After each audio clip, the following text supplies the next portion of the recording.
to determining who gets hired for leadership positions, oppression and privilege play a really strong role. There's a few things going on in terms of hiring. First is who gets to the table, who has the credentials that are considered right to come to the table to be hired. That's a question in itself. Another one is who we think is valuable in terms of leadership, how we define leadership. So for example, we've tended to define leadership in very male terms for a very long time. We think of leadership as autonomy, sometimes as assertiveness, sometimes as decisiveness. These are all traits that we've associated with maleness, that we've assigned males to. And so, for example, when we see a woman exhibiting those same traits, we sometimes punish her for that. We could think of her as bossy. We could think of her as a cutthroat or ambitious or aggressive is one word that we often use for women. Or we just might not resonate with her as much when she exhibits the same traits that we would praise men for when it comes to leadership. Likewise, we'll tend to associate, for example, directness with leadership instead of indirectness or cooperation.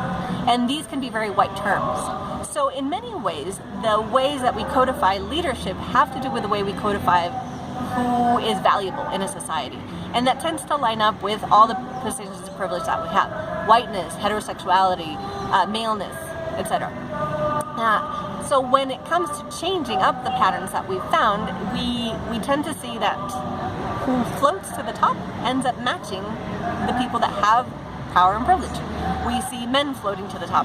We see straight people floating to the top. We see able-bodied people floating to the top. And everybody who is not part of that privileged group ends up kind of sinking to the bottom. They just don't come up.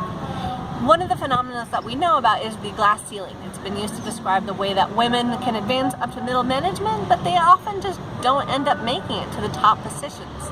And we see this pattern repeated, for example, with people who are gay and out, or people who are non-white, or people with disabilities. They may end up climbing a little bit, but they just don't get far. On the other hand, we can see a reverse phenomenon happening, for example, when we have men in typically female positions. For example, when we see male nurses. Somehow they end up kind of shining when it comes to the review. They get really good ratings, really good reviews, really good recommendations. Somebody just gives them a little boost, and this is what we call the glass escalator. They tend to kind of float up. So it's not just a matter of numbers, like one man standing out in a bunch of women that float up, because it doesn't happen the other way around. When it's just one woman and a bunch of men, she doesn't often float up.